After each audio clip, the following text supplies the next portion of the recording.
si narsistik kehilangan kendali atas Anda.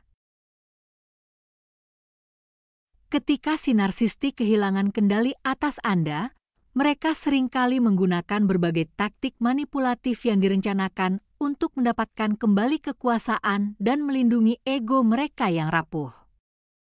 Perilaku ini dapat membingungkan dan menguras emosi, membuat Anda tidak yakin bagaimana cara meresponsnya.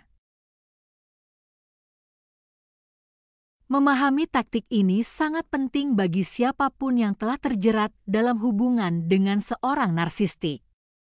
Berikut ini adalah eksplorasi 7 perilaku manipulatif umum yang digunakan oleh si narsistik ketika mereka merasa kehilangan kendali, beserta alasan psikologis di balik perbuatan mereka ini. 1. Bersikap baik, bahkan sangat baik. Ketika si narsistik merasa bahwa kendali mereka atas seseorang mulai melemah, mereka mungkin tiba-tiba menjadi terlalu baik, murah hati, atau penuh perhatian. Mereka mungkin menghujani Anda dengan pujian, membelikan Anda hadiah, atau melakukan hal-hal yang baik untuk Anda. Perilaku ini merupakan bentuk dari apa yang dikenal sebagai love bombing atau hovering. Si narsistik bersikap baik untuk memikat Anda kembali ke dalam hubungan atau mencegah Anda menjauh. Dengan menarik emosi dan kenangan Anda tentang masa-masa indah, mereka membuat Anda meragukan keputusan Anda untuk pergi atau menegaskan kemandirian Anda.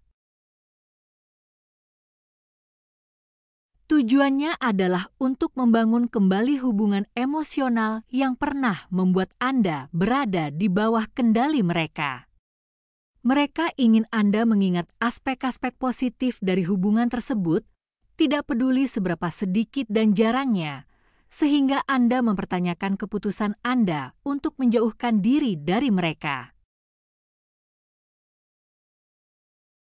Si narsistik ahli dalam menciptakan realitas yang terdistorsi di mana Anda mulai mempertanyakan apakah keadaan pernah seburuk itu. Kebaikan mereka yang tiba-tiba dapat terasa membingungkan, membuat Anda bertanya-tanya apakah mungkin Anda bereaksi berlebihan atau salah memahami niat mereka. Taktik ini sangat efektif karena memanfaatkan harapan Anda agar mereka berubah dan keinginan Anda agar keadaan menjadi lebih baik yang membuat Anda memberi mereka kesempatan lagi. 2. Playing victim. Ketika kendali mereka atas Anda mulai memudar, si narsistik seringkali menggambarkan diri mereka sebagai orang yang telah disakiti, diabaikan, atau ditinggalkan. Mereka mungkin membesar-besarkan penderitaan mereka, mengklaim bahwa Anda telah memperlakukan mereka dengan buruk, atau menampilkan diri mereka sepenuhnya tidak bersalah dalam situasi tersebut. Playing victim adalah alat manipulasi yang ampuh karena dapat menimbulkan simpati orang lain dan mengalihkan kesalahan dari si narsistik. Dengan menggambarkan diri mereka sebagai pihak yang disakiti, mereka memanipulasi orang lain agar mendukung mereka dan berbalik melawan Anda. Taktik ini juga berfungsi untuk mengisolasi Anda karena keluarga dan teman mulai melihat Anda sebagai masalah, bukan korban dari perilaku si narsistik. Perilaku ini sangat berbahaya karena tidak hanya merusak kredibilitas Anda, tetapi juga membuat Anda meragukan pikiran Anda. Anda mungkin mulai bertanya-tanya apakah Anda yang terlalu kasar, terlalu menuntut, atau tidak cukup pengertian. Keraguan diri inilah yang diinginkan si narsistik, karena hal itu membuat Anda lebih mungkin untuk kembali ke hubungan tersebut untuk memperbaiki keadaan. Kenyataannya, si narsistik hanya menggunakan empati dan kasih sayang Anda untuk melawan Anda demi mendapatkan kembali kendali atas Anda. 3. Menuduh Anda tidak peduli pada mereka. Si narsistik mungkin menuduh Anda bersikap dingin, tidak penyayang, atau acuh tak acuh terhadap perasaan dan kebutuhan mereka. Mereka mungkin mengatakan hal-hal seperti, "Kamu tidak pernah benar-benar peduli padaku," atau, "Jika kamu mencintaiku, kamu tidak akan memperlakukanku seperti ini." Taktik ini dirancang untuk membuat Anda merasa bersalah agar tetap bertahan atau kembali ke hubungan tersebut. Dengan mempertanyakan empati dan cinta Anda, mereka bertujuan untuk merusak kepercayaan diri Anda dan memaksa Anda untuk membuktikan kepedulian dan kesetiaan Anda. Tuduhan ini bisa sangat menyakitkan karena menyerang inti identitas Anda sebagai orang yang penuh kasih sayang dan perhatian. Si narsistik tahu bahwa Anda mencintai dan peduli pada orang lain, dan mereka menggunakan ini untuk melawan Anda. Dengan membuat Anda merasa seolah-olah Anda gagal dalam hal-hal ini, mereka memprovokasi Anda untuk berusaha lebih keras memenuhi kebutuhan mereka, sementara mereka terus memanipulasi dan mengendalikan Anda. Taktik ini juga berfungsi untuk mengalihkan perhatian dari kurangnya kepedulian dan perhatian mereka sendiri, sehingga fokus kembali tertuju pada Anda dan kekurangan yang Anda rasakan. 4. Menyalahkan dan mempermalukan Anda. Si narsistik ahli menyalahkan dan mempermalukan. Ketika mereka merasa kendali mereka hilang, mereka akan menganggap Anda bertanggung jawab atas masalah hubungan itu dan meremehkan Anda atas kekurangan yang Anda rasakan. Mereka mungkin mengatakan hal-hal seperti, "Ini semua salahmu," atau, "Jika kamu tidak begitu, segalanya akan lebih baik." Menyalahkan dan mempermalukan adalah alat untuk mengalihkan perhatian dari kekurangan dan perilaku narsistik itu sendiri. Dengan membuat Anda merasa bersalah dan tidak mampu, mereka kembali menguasai dan membuat Anda tetap berada di bawah pengaruh mereka. Ketika Anda sibuk membela diri atau mencoba menebus kesalahan Anda cenderung tidak fokus pada perilaku si narsistik. Taktik ini juga berfungsi untuk mengikis harga diri Anda dari waktu ke waktu. Semakin Anda mempersonalisasi kritik si narsistik, semakin Anda mulai percaya bahwa Anda memang masalahnya. Hal ini dapat menyebabkan lingkaran setan di mana Anda menjadi semakin bergantung pada mereka untuk mendapatkan validasi, karena rasa harga diri Anda menjadi terikat pada validasi mereka. 5. Menguntit dan mengganggu Anda.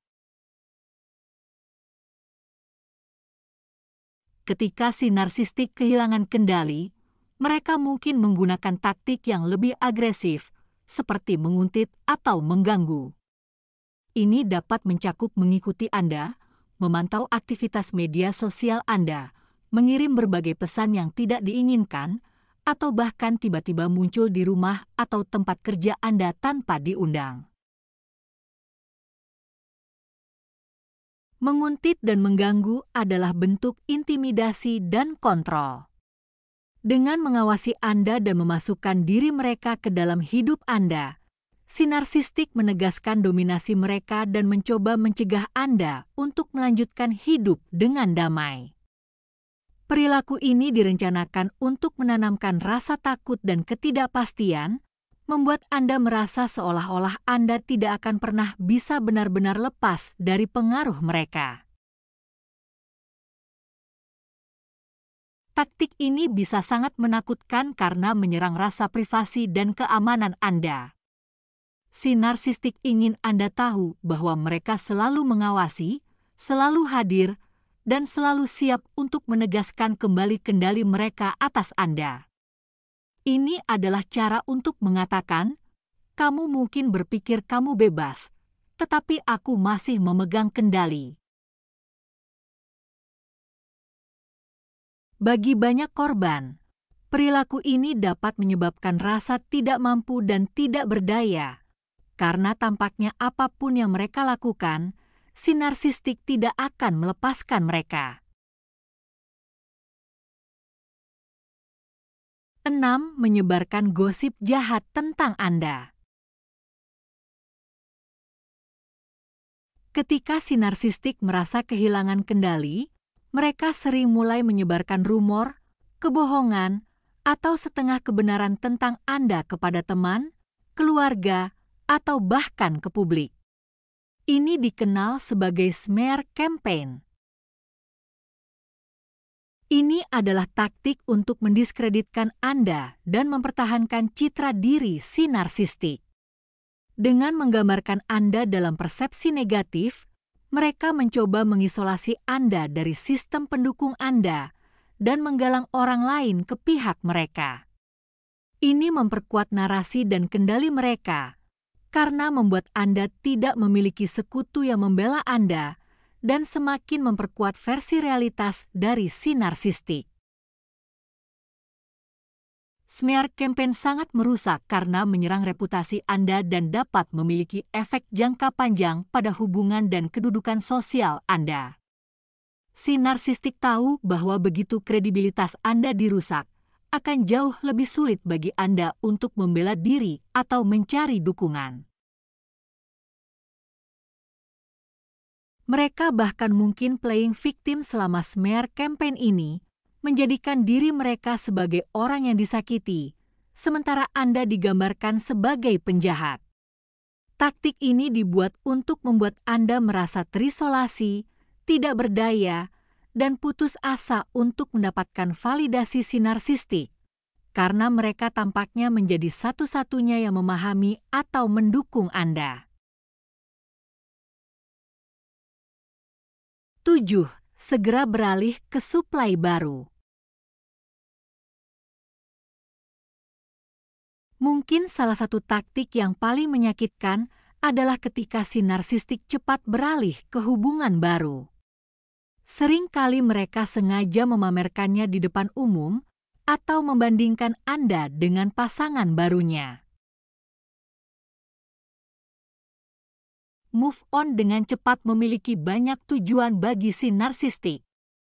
Pertama, hal itu menunjukkan bahwa mereka dianggap menarik, menunjukkan kepada Anda dan orang lain bahwa mereka dibutuhkan dan dapat dengan mudah menggantikan Anda.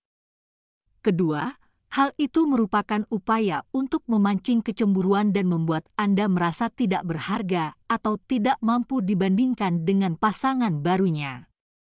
Ketiga, hal itu mengalihkan perhatian mereka dari perasaan penolakan atau ketidakmampuan mereka sendiri dengan buru-buru mendapatkan sumber suplai baru.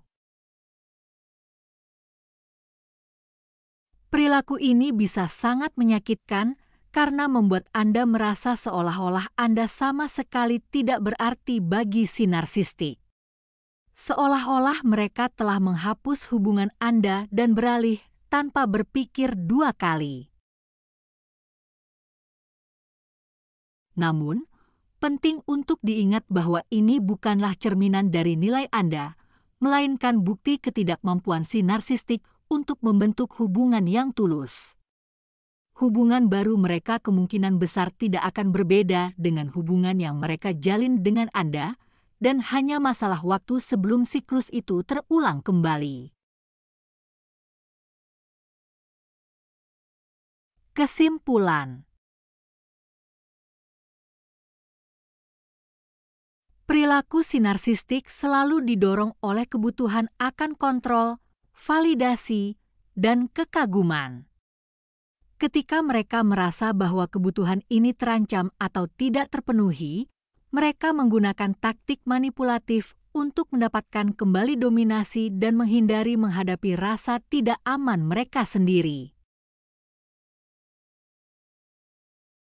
Memahami pola-pola ini penting bagi siapapun yang berhadapan dengan seorang narsistik, karena hal ini memungkinkan Anda mengenali manipulasi apa adanya dan mengambil langkah-langkah untuk melindungi kesejahteraan Anda.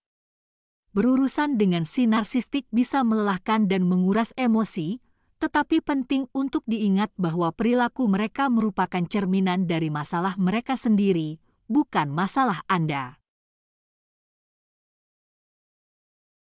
Dengan menjaga batasan Anda, mencari dukungan, dan memprioritaskan kesehatan mental Anda sendiri, Anda dapat terbebas dari pengaruh mereka dan mulai pulih. Mengenali taktik manipulatif ini adalah langkah pertama untuk mendapatkan kembali kekuatan Anda dan melangkah maju dalam hidup Anda.